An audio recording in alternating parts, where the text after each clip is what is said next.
The Blind Chef.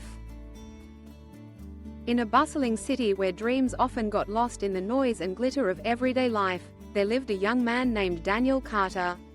Born into a humble family, Daniel had always been surrounded by the comforting aroma of his mother's kitchen. As a child, he would sit at the wooden table, legs swinging, while his mother cooked with a quiet grace, seasoning pots of stew and baking loaves of bread whose scent seemed to make the whole house smile. But Daniel's life changed drastically at the age of 8. An illness swept through, stealing his sight and plunging his world into darkness. The colors faded, the shapes blurred, and the faces he loved became memories painted in his mind. At first, fear and frustration gripped him. He listened to the world more closely than ever, but he felt as though he'd been left behind, an island surrounded by a sea he could not cross. Yet, even in the darkness, the kitchen remained his sanctuary. His mother would guide his hands, teaching him to knead dough by feel, to distinguish spices by their scent, and to listen to the sizzle of onions as they caramelized in the pan.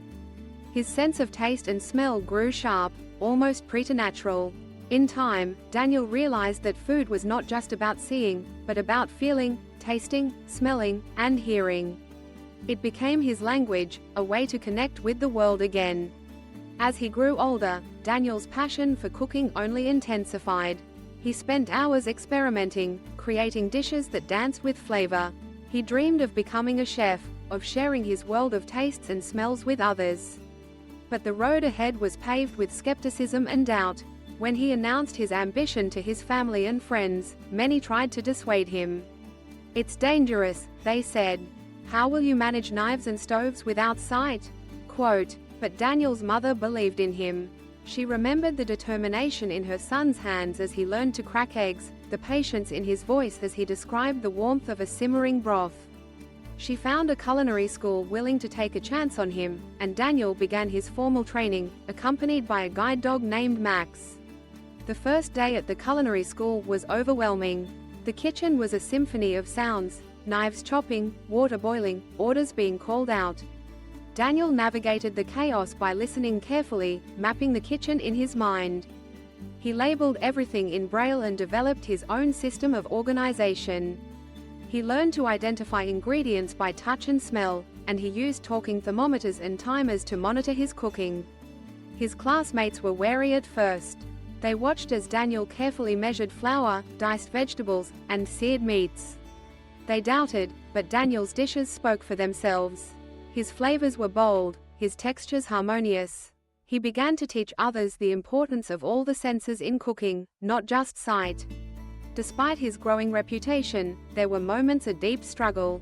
There were burns and cuts, moments when self-doubt threatened to overpower him. Once, during an important practical exam, Daniel accidentally confused salt for sugar, ruining a dish he had practiced for weeks. The sting of failure was sharp, but Daniel refused to give up. He reminded himself of his journey, of the darkness he had conquered, and the promise he had made to himself to never let fear dictate his life. Daniel graduated at the top of his class. He received offers from several restaurants, but he wanted to carve his own path. With the help of his family and friends, he opened a small bistro, aptly named The Senses. The menu was a celebration of flavor, texture, and aroma. Diners were often blindfolded, encouraged to experience the food as Daniel did, through every sense except sight. Word of the blind chef spread, drawing curious food lovers from near and far. At The Senses, patrons discovered the joy of eating without the distraction of sight. They found themselves savoring flavors more deeply, appreciating the artistry in every bite. Daniel would sometimes emerge from the kitchen, cane in hand, to tell his story and answer questions. One evening, a well-known food critic visited the bistro, skeptical but intrigued. After sampling Daniel's tasting menu, the critic was moved to tears. In his review, he wrote, "Dining at the Senses is a lesson in humility." Chef Daniel Carter reminds us that greatness is not defined by what we lack, but by what we choose to nurture. He cooks not with his eyes, but with his heart. As the years passed, Daniel became more than just a chef. He became a mentor and an advocate for people with disabilities. He hired staff from all backgrounds, training them to rely on every sense. He visited schools, sharing his story and encouraging children to follow their dreams, no matter the obstacles. His journey inspired many, but Daniel remained humble. He often recalled a moment from his childhood, sitting in his mother's kitchen, listening to her hum a tune while stirring a pot of soup. "Life," she used to say, "is like a recipe. Sometimes you miss an ingredient, sometimes you make a mistake. But if you keep going, you can create something beautiful."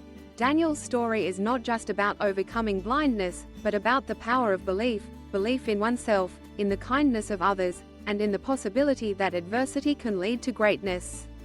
His legacy is a reminder that our limitations do not define us. Our choices, our courage, and our compassion do.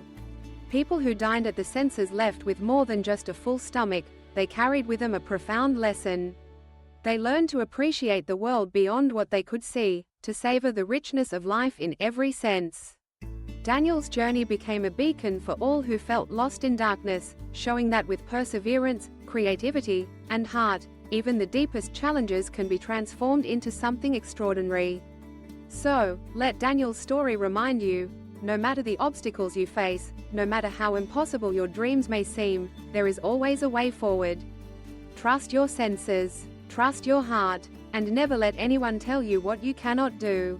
For sometimes, in the absence of sight, we discover the true beauty of the world.